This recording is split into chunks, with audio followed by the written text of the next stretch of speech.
Araw-araw na pagbasa ng Biblia, araw 159.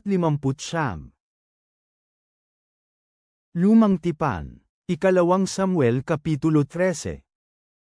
Nangyari na pagkatapos nito labis na naakit si Amnon anak na lalaki ni David, kay Tamar na kanyang kapatid na babae sa ama na kapatid na babaeng buo ni Absalom, isa pa sa mga anak na lalaki ni David. Bigong-bigo si Amnon na nagkasakit siya dahil sa kanyang kapatid na babae sa ama na si Tamar. Isa siyang birhen at tila malayong makagawa ng anumang bagay si Amnon sa kanya.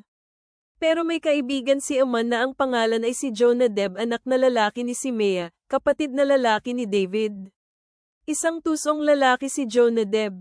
Sinabi ni Jonadab kay Amnon, "Bakit, nalulumbay ka bawat umaga, anak ng hari? Hindi mo ba sasabihin sa akin?" Kaya sumagot si Amnon sa kanya, "Umiibig ako kay Tamar, kapatid na babae ng aking kapatid na si Absalom." Pagkatapos sinabi ni Jonadab sa kanya, "Humiga ka sa iyong higaan at magkunwaring may sakit. Kapag dumating ang iyong ama para makita ka, hingin sa kanya, pakiusap, maaari mo bang papuntahin ang aking kapatid na babaeng si Tamar para bigyan ako ng isang bagay na makakain at lutuin ito sa aking harapan, para maaari ko itong makita at kainin mula sa kanyang kamay?"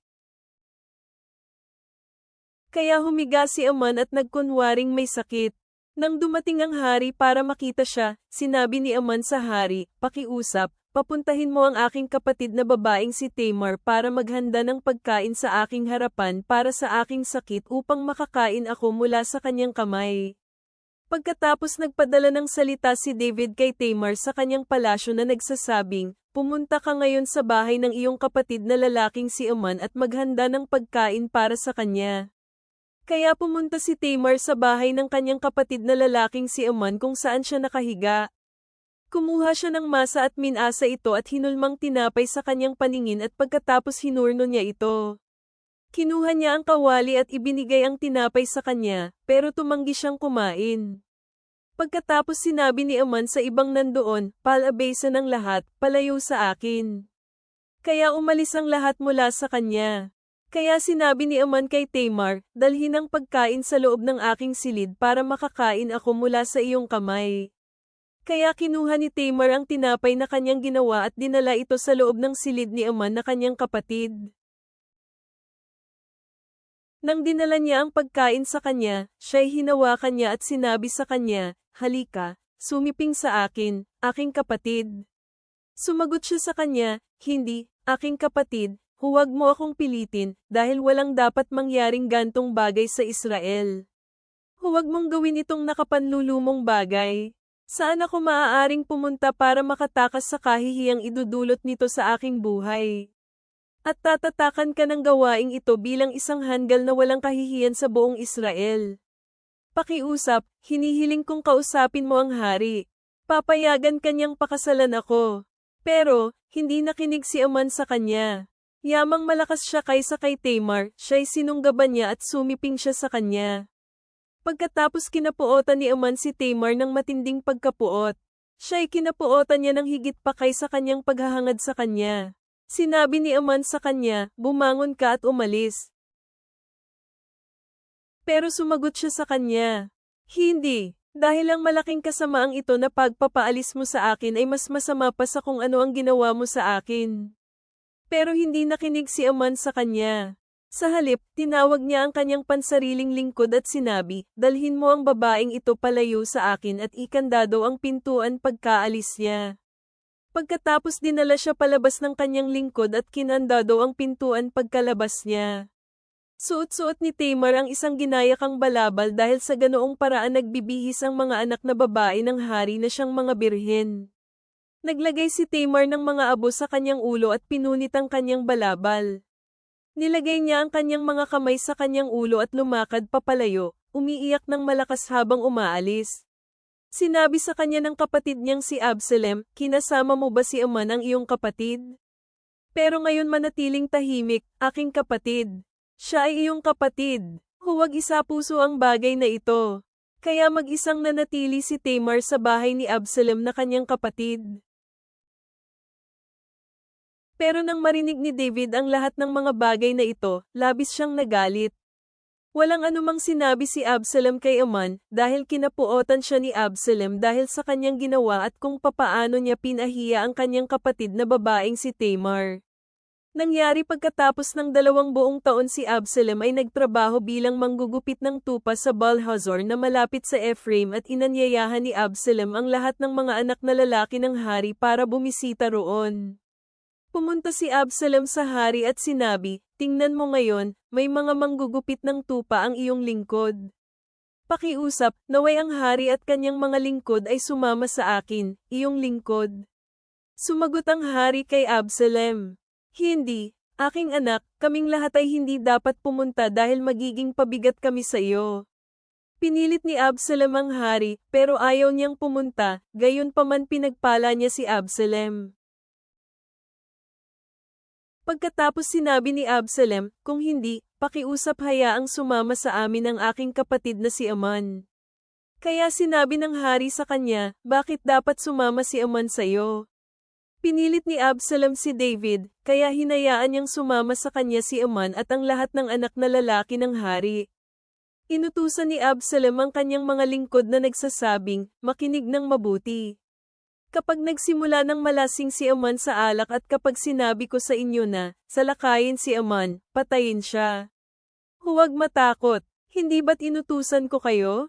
Maging magiting at matapang." Kaya ginawa ng mga lingkod ni Absalom kay Amnon ang iniutos niya sa kanila. Pagkatapos tumayo ang lahat ng anak na lalaki ng hari at sumakay ang bawat lalaki sa kanyang mola at tumakas.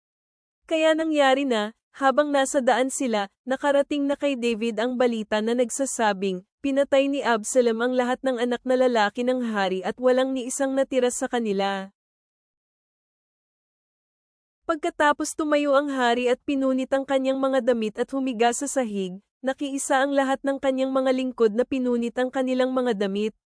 Sumagot at sinabi ni Jehonadab anak na lalaki ni Simea, kapatid na lalaki ni David, "Huwag hayaan maniwala ang aking amo na pinatay nila ang lahat ng binatang anak ng hari, dahil si Amnon lamang ang namatay." Binalak ito ni Absalom mula sa araw na nilapastangan ni Amnon ang kanyang kapatid na babaeng si Tamar. Kaya huwag hayaan ang aking Panginoon na hari na isa-puso ang balitang ito, na maniniwalang namatay ang lahat ng anak na lalaki ng hari, dahil si Amnon lamang ang namatay. Tumakas si Absalom. Itinaas ng isang lingkod na nagbabantay ang kanyang mga mata at nakita ang maraming taong paparating sa daan sa burol sa kanluran niya. Pagkatapos sinabi ni Jehonadab sa hari, "Tingnan mo, paparating ang mga anak na lalaki ng hari. Kagaya ng sinabi ng iyong lingkod." Kaya nangyari na pagkatapos niyang magsalita dumating ang mga anak na lalaki ng hari at tumaas ang kanilang mga boses at umiyak. At ang hari at lahat ng kanyang mga lingkod ay lubhang umiyak. Pero tumakas si Absalom at pumunta kay Talmai anak na lalaki ni Amihud, ang hari ng Geshur. Nagluksa si David para sa kanyang anak na lalaki bawat araw. Kaya tumakas si Absalom at pumunta sa Geshur, kung saan siya nanatili sa loob ng 3 taon. Nananabik si Haring David na lumabas para makita si Absalom, dahil naglubag na ang kalooban niya tungkol kay Amnon at sa kanyang pagkamatay. Bagong tipan. Acts 23 minuto pasado alas 4:37, Acts 5:1-11. Pagkatapos nilang mapalaya, pumunta sina Pedro at Juan sa kanilang mga kasamahan at ibinalita ang lahat ng sinabi sa kanila ng mga punong pari at mga nakatatanda. Nang marinig nila ito, sama-sama nilang nilakasan ang kanilang mga boses sa Diyos at sinabi, "Panginoon, ikaw na siyang may gawa ng langit at lupa, at ng dagat, at ng lahat ng naroon, ikaw na sa pamamagitan ng banal na espiritu, sa pamamagitan ng bibig ng aming amang si David na iyong lingkod, ay nagsabi, bakit nagngangalit ang mga bansang gentil at ang mga tao ay nag-iisip ng mga walang kabuluhang bagay." Naghanda ang mga hari sa mundo, at sama-samang nagtipon ang mga tagapamuno laban sa Panginoon, at laban kay Kristo. Tutuong kapwa sina Herod at Poncio Pilato, kasama ang mga gentil at ang mga Israelita ay nagtipon-tipon sa lungsod na ito laban sa inyong banal na lingkod na si Jesus, na inyong pinili. Nagtipon-tipon sila upang isagawa ang lahat na napagpasyahan ng inyong kamay at ng inyong kagustuhan na mangyari noon pang una. Ngayon, Panginoon, tingnan mo ang kanilang mga babala at ipagkaloob mo sa iyong mga lingkod na maipahayag ang iyong salita na may katapangan. Sa gayon habang iniuunat mo ang iyong kamay para magpagaling, ang mga palatandaan at himala ay mangyayari sa pamamagitan ng pangalan ng iyong banal na lingkod na si Jesus.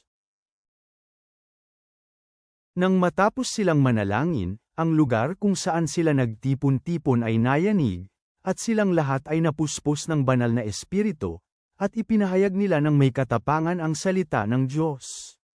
May iisang puso at kaluluwa ang maraming bilang ng mga nanampalataya, at wala ni isa man sa kanila ang nagsabi na anuman ang mayroon siya ay tunay na kanya, sa halip, para sa kanilang lahat ang lahat ng bagay.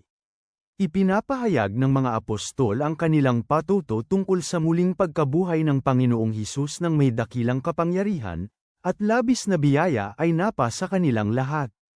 Wala ni isa man sa kanila ang kinukulang sa anumang bagay, dahil ang lahat ng mga nagmamay-ari ng titulo ng mga lupa o mga bahay ay ibinenta ang mga ito at dinala ang pera ng mga napagbentahan at inilagay sa paanan ng mga apostol. At nangyari ang mga pagbaha-bahagi sa bawat mananampalataya, ayon sa kani-kanilang pangangailangan. Si Jose, na Levita, isang lalaking taga-Cyprus, ay binigyan ng pangalan ng mga apostol na Barnabas, na ang ibig sabihin ay anak ng pagpapalakas loob. Dahil mayroon siyang bukid, ibinente niya ito at dinala ang pera at inilagay ito sa paanan ng mga apostol.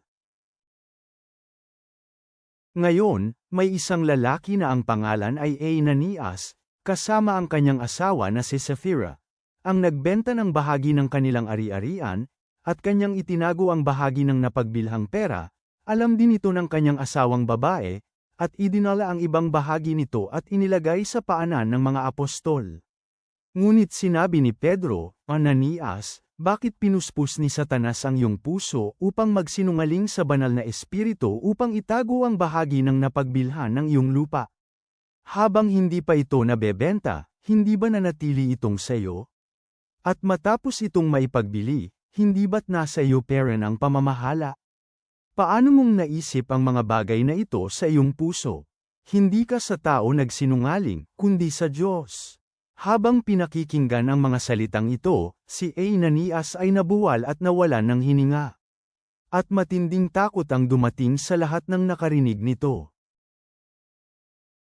Ang mga binata ay lumapit sa harap at binalot siya, binuhat siya palabas at inilibing. Makalipas ang halos 3 oras, pumasok ang kanyang asawa, na alam kung ano ang nangyari. Sinabi ni Pedro sa kanya, sabihin mo sa akin kung naibenta ang lupa sa ganoong halaga. Sinabi niya, oo, sa ganoong halaga. Pagkatapos sinabi ni Pedro sa kanya, paanong nagkasundo kayong dalawa para subukin ang Espiritu ng Panginoon? Tignan mo, ang mga paa ng mga naglibing sa iyong asawa ay nasa pintuan, at dadalhin kanilang palabas. Agad siyang nabuwal sa kanyang paanan, at nawalan ng hininga. At ang mga binata ay pumasok at natagpuan siyang patay, binuhat nila siya palabas at inilibing sa tabi ng kanyang asawa. Matinding takot ang dumating sa buong Iglesia, at sa lahat ng mga nakarinig ng bagay na ito. Mga awit, Psalm 71:9-18. Ama sa langit, kami ay lumalapit sa iyo na may mabibigat na puso, na nagmumuni-muni sa pagkasira ng aming mundo na nakikita sa mga pakikibaka ni Naaman at Tamar. Hinahangad namin ang iyong karunungan upang pamahalaan ang aming mga relasyon ng may biyaya at integridad, habang naaalala namin sa mga gawa ang kahalagahan ng katapatan at pagkakaisa sa aming pamayanan. Panginoon, tulad ng salmista, hinihiling namin na huwag mo kaming pabayaan sa aming katandaan, kundi gamitin ang aming buhay upang ipahayag ang iyong lakas at katwiran. Tulungan mo kaming magtulungan at mamuhay sa paraang sumasalamin sa iyong pag-ibig at katotohanan. Hilahin mo kami na mas mapalapit sa iyong puso, O Diyos. Amen.